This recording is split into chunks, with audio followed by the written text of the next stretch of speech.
Hey guys, so I've recorded a video talking about anxiety, but YouTube won't let me upload it, so I'm just gonna kind of do a shorter, briefer rundown of what I said in that video.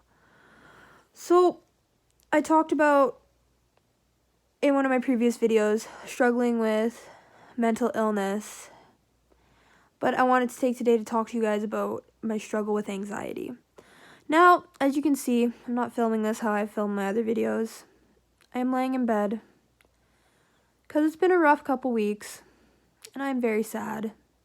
And I literally do not even have the energy to get out of bed and go shower for work this afternoon. So, my anxiety, I've had really bad anxiety since I was really young. And I've struggled to understand what it is and what it does. Anxiety is a feeling that we all get from time to time. Anxiety is something that you get when you're nervous, when you're scared. Like, for example, you're going to write a really big test or exam, you might get anxious beforehand, or you're going out on a first date or something, you might get a little bit nervous beforehand. Now, being anxious and having anxiety are two completely different things. Anxiety is the constant fear and worrying that something's going to happen, something bad is happening to you, somebody's watching you, people are judging you.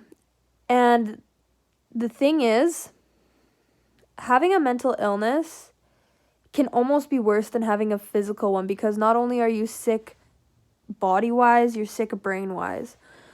So I said to somebody the other day that one of the reasons mental illness is so hard to cope with is because it's all in your head. And they got really mad at me because obviously they didn't let me explain.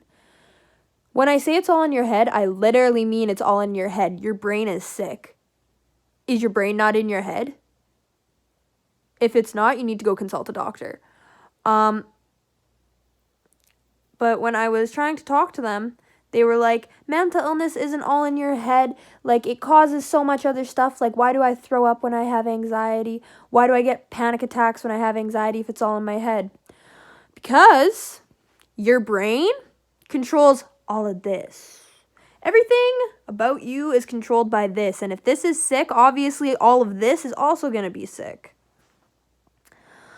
So, if you know that you have anxiety and you want to be diagnosed or you want to know how to get better, I would suggest going to community mental health in your own town and talking to a mental health expert or counselor.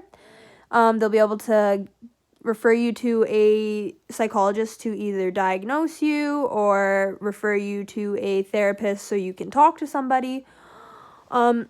But the thing is when you have anxiety, you feel a lot of the time that people are judging you and people are not taking what you say at face value because you just aren't as important as them, maybe. Along with my anxiety, I have really bad social phobia. I struggle to go out and make friends. I struggle to hold plans when I make them with people because I get too anxious beforehand and cancel. I don't go out a lot on the weekends just because when I do, I awkwardly sit in the corner and wait for people to come talk to me because I don't know how to start conversations. And it's difficult. My anxiety causes a lot of depressive episodes because I'm scared to go out and meet new people. I tend to stay in my bed a lot and sit there and question and wonder things when I know I shouldn't. Like, I am chilling in bed right now, haven't showered in what looks like a week. It's only been like 2 days. And I'm just feeling real shitty and low. Now, my anxiety causes a lot of different things to happen, but one of the worst is when I am becoming close with somebody, I tend to push them away or do anything I can to make sure that that person almost keeps their distance from me. And I don't do it intentionally. I just do it because that's how my body reacts. I remember when I was younger, having anxiety wasn't something that we were ever really told about or talked about. And I remember there was a girl I went to school with who told me one time that she had anxiety, and I remember asking the counselor at school what that meant, and the counselor told me, oh, that just means that she's a really nervous person. And at first I understood that, but I didn't. So I was talking to the counselor and I said, is there a possibility that I could have anxiety? Or, really? Really? Go away. I asked the doctor, I was like, is there a possibility that maybe I could have anxiety? And the counselor kind of just said to me, no, because mental illness isn't really real. It's all just made up, and it's things people say to make them feel better about their bad moods or how they're acting. That being one of the first introductions I ever had into mental health, it was kind of something that stuck with me. So as I got older, a lot more kids came forward saying, oh, I have ADHD, I have bipolar, I have borderline personality, I have depression. And I would kind of just think, do you really, or are you just making up excuses for your shitty behavior? When I finally had the chance to talk to a counselor when I got into high school and kind of get them to explain to me and help me understand what these feelings were and that they weren't feelings, they were actual disorders, it helped with a lot. Finding out I had anxiety wasn't a huge shock to me, but it was something that I found really hard to cope with. Because of my anxiety, I tend to stress out a lot. So over the past year, I've lost a lot of weight, a very unhealthy amount of weight. And I've been struggling to try and gain it back ever since. Along with my anxiety, I get really bad panic attacks where I can't breathe. I can't form sentences. I'll cry. I sit there and I'll clench at my chest because I literally cannot form sentences or get enough air into my lungs to get fresh oxygen pumping through my body. So when I'm having a panic attack, I tend to try and do grounding exercises or listen to really soft, slow music to try and calm my breathing again. Two of my favorite grounding exercises are the breathing square, where you breathe in for 4 seconds, you hold it for 4 seconds, you breathe out for 4 seconds, and then you hold it for 4 seconds. And I repeat that as many times as I can until I have caught my breath again.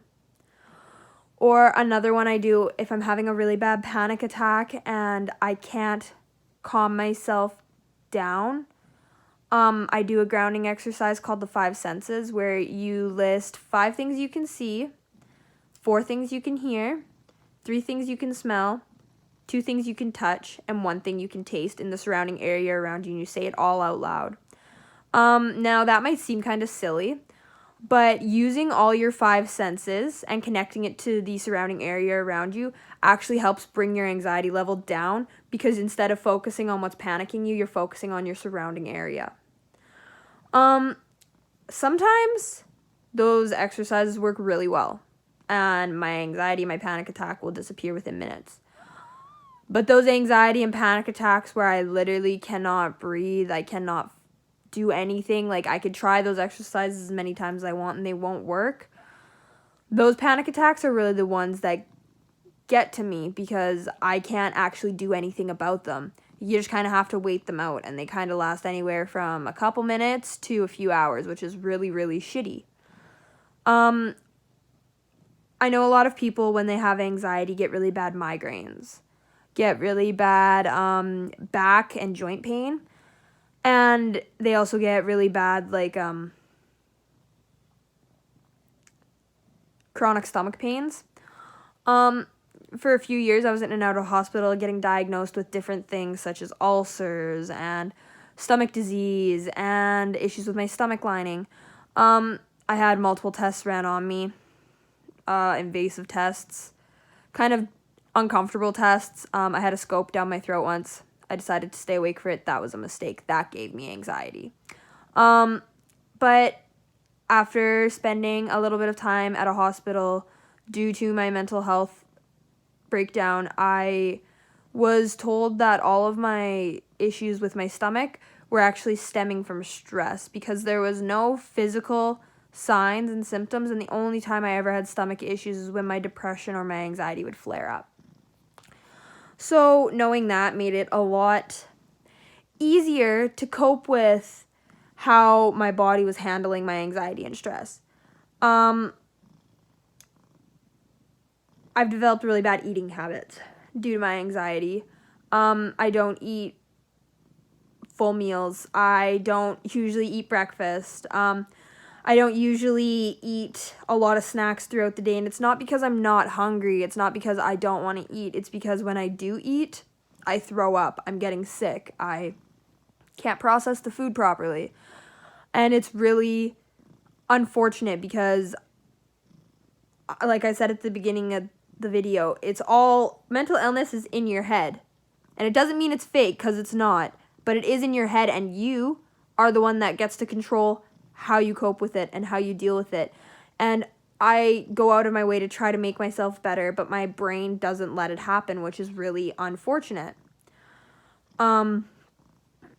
My anxiety causes me to lash out at people a lot. I have something called IED, which is intermittent explosive disorder, which means that my anger can flare up very easily over very small things. My IED comes out a lot when I'm anxious, when I'm in a situation where I'm uncomfortable or I don't like what's happening. I tend to snap and either get mad or run away. And an issue with that is that a lot of the times I'll be exploding over the wrong reason, and I'll be getting mad at the wrong people or taking it out on somebody that literally has nothing to do with the situation. For a long time, I didn't understand why my anger was so bad. Like, something as simple as I was walking down the hallway at school and I dropped my pen on the floor or something, and I would lose it. Like, absolutely terrifyingly lose it. I don't know why, to this day, why I'd do that. Now that I have a little bit of insight and knowledge as to how my own brain works, it kind of helps. But the thing is that with anxiety and depression and IED, you can treat it with pills if you want.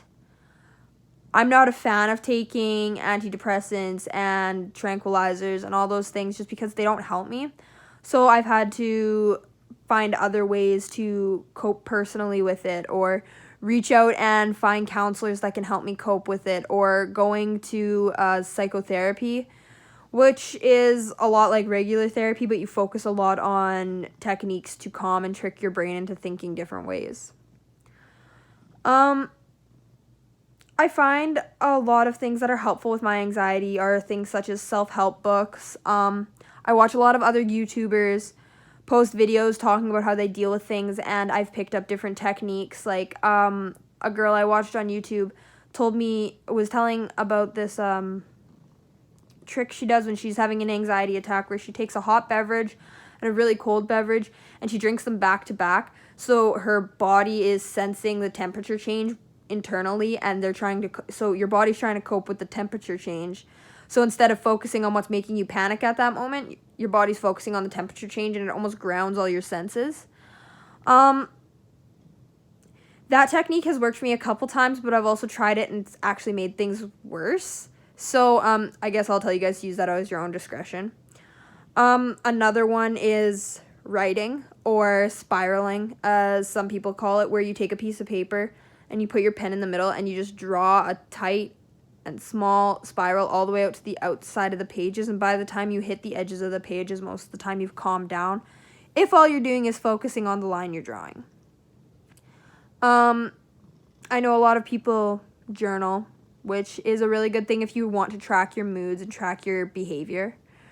Another thing that lots of people do is talking to somebody. It's easier said than done, I know, but I know that it's a really good technique. If you have somebody that you can talk to, if you have a friend or a sibling or a parent or an auntie or uncle or cousin or anyone that you know you can turn to and talk to about these problems, I would definitely encourage you to take advantage of that and use that resource as much as possible, because not everybody has somebody to talk to, and it makes things really difficult. I know for myself that I have a lot of friends that I can talk to about having anxiety, but Not everybody handles or deals with their anxiety in the same way. I have lots of friends who suffer from anxiety, and if I'm having an anxiety attack, they'll tell me to just get over it and grow up and get better. But then I have other people or friends in my life who will sit there and hold me and rub my back and ask me if I need water or if I need a time alone or anything. And it kind of shows the difference from people who understand how to deal with it and people who are just trying to deal with it. My anxiety causes me to talk really fast. So when I was younger, I didn't have a speech therapist, but I had a teacher at school that I would go and do one-on-one work with when I was about to do presentations and stuff. I got teased a lot for how fast I talked when I was younger, which I thought was weird because I thought a lot of kids in my class spoke really fast, but I guess I speak really, really fast. It isn't because I process 1,000 words a minute in my head and I feel the need to just spit them on somebody. It's because my brain, I cannot focus on one thing at a time. So if I don't say something quickly and get it out, chances are I'm going to forget what I was thinking because I'm too busy thinking about 8 other things at the same time. I know a lot of people with anxiety tend to think that because it's a more common mental health disorder, they don't have the real right or anything to talk about it, which isn't true. If you have anxiety and you want to speak out about it, or you need help, or you don't know where to go, you can come to me. You can come talk to me. You can message me. You can call me. I will give you my phone number if you ask for it. I will come see you if, I'm not 1,000 million kilometers away from you. I will do anything I can, even if I don't know you, to help you through this because I know how shitty it is going through this by yourself. I know how hard it is to cope with it when you have nobody.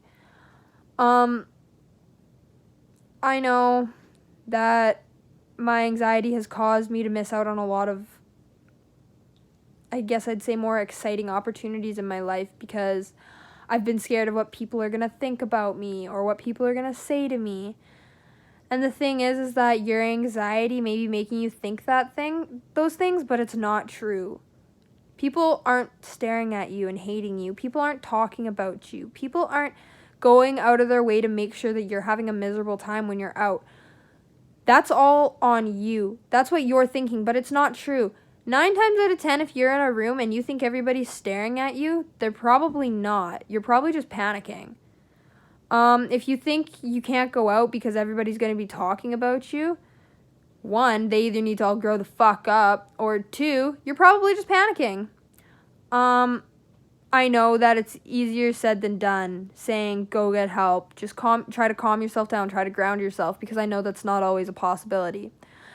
But if you can feel a panic attack coming on, if you know that you're about to have an onset anxiety attack, or you're about to almost stop breathing or something, take a minute to distance yourself from what's happening at that moment and think about how you can calm yourself down. Because in all reality, you can take a tranquilizer to stop your anxiety attack, but 30 minutes later when the tranquilizer isn't working anymore, chances are you're going to panic again. You can take a pill every day to balance your hormones or balance your chemicals in your brain. But the thing is that if you still aren't feeling the best, the only person that can fix that is you. We can't expect people to fix us. Doctors, we can tell them to give us meds. Shrinks, we can tell them all our secrets and everything, but we can't expect that once we've given this information to somebody that they're going to be able to cure us. I know that dealing with anxiety is really hard and it makes you feel very alone. But like I said, if you need somebody to talk to, come to me. Come talk to me. I'm here for you. But yeah. So if you guys are struggling or you know somebody who's struggling, lend them a hand. Reach out. Do what you can to make yourself and make other people feel better today. Go out of your way today to do something to make others feel good. Go out of your way to put a smile on somebody else's face, because even though that's not impacting you directly, it is going to make you feel better and it is going to do something for your nerves and your self-esteem and your confidence, and it's going to help boost all of that. So I'd like to hear from you guys for my next couple videos, what you'd like to hear me talk about. I have a range of different topics that I'd like to cover, but it really just depends on how I'm feeling that day. Like I said at the beginning of this video, I recorded this already. I'm re-recording it now just because it won't upload, for one, and I wasn't really happy with how it turned out the first time. But yeah, if you guys have any questions, comments, or if you, once again, if you feel attacked or something by my content, let me know. Everything I say in my videos is my own personal opinions and views. So I understand if some people have an issue with it, but I'm not going to change my views and my values and my beliefs because somebody doesn't like it. I can understand if I was being harsh or hurting somebody, but I believe in all my videos I speak about my own problems, and it's not for attention. It's not so people will feel bad for me. It's so other people understand I get what they're going through, or I understand where they're coming from if they need somebody to talk to. So guys, have a great Monday and have a happy week.